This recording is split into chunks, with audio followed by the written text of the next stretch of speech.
to make images, you have to understand the process, you have to understand the materials, you have to understand the chemistry, to get what you want, right? Mm-hmm.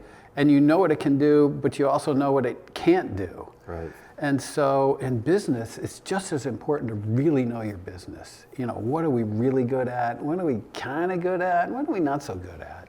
So that you can inform your decisions. If you're trying to invest in something that you're not so good at, okay, I've got to supplement this skill. Right.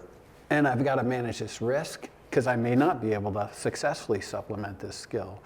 And so I think just understanding what your organization can and can't do is foundational for a good leader. Similarly, when you fail, you need to take a step back and understand why you failed, where it failed, so you can address it, so you can fix it, or change course so that you don't incur that failure again. Similarly, more of my photographs fail than succeed, right?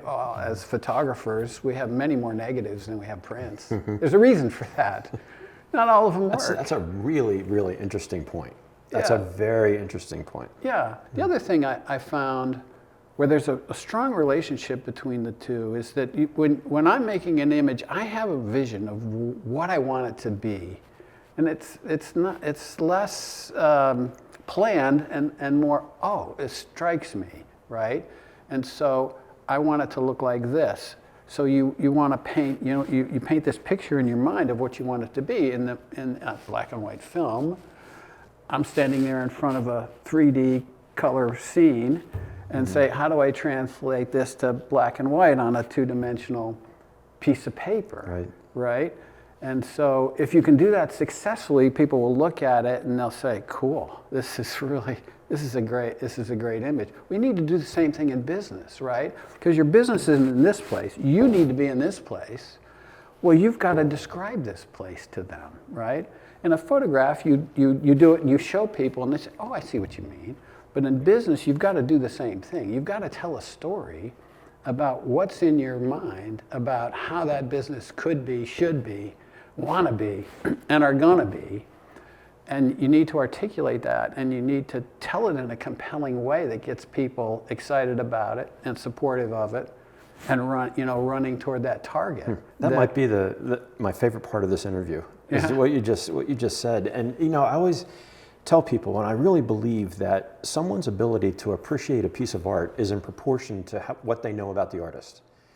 Because if you're walking through a museum and you see a Monet, and say, oh, I really like that. Well, why do you like that? Well, I like the color.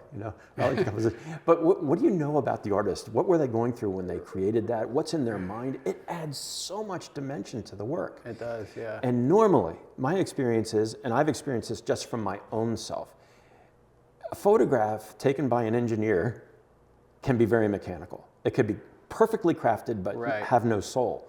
But your images have a soul. And I think it's a testimony to who you are, how you've run your businesses, how you've led. I think it's fascinating. But my photographs used to be that way. So when I was learning photography, I was all about the process, right? I wanted to be Ansel Adams, right? I wanted to print like Ansel. I wanted to make images. And I ended up with a lot of representational images that were, technically perfect, beautifully printed, but And you have to be focused on the feeling and the energy, not on the process. Yeah. But I got past the process, as I assume every photographer does at some point. Okay, I'm good at that now. I know enough to be dangerous. Let's translate that into what you want to convey. Yeah, all of my work was looking like someone else's work. It looked like copies, and it was so frustrating. And I took a one-on-one with Ralph Gibson, and he said, the next time you think you're going to take a photograph and you've got it all figured out, don't turn around and take whatever's behind you, just to do something different, to get out of yourself. Right. But I love these points, Joe, and I love the insight that you've offered, and this marvelous blend of the creative and the methodical, the business mindset and how they work together. One last question: how do you manage your time to be able to go out in the field, enjoy life, make some work, and then go in and tackle the next business challenge in front of you? It's simple. I don't do photography commercially. So I don't depend on it. I've been fortunate to be in a career that doesn't require me to make money making photographs.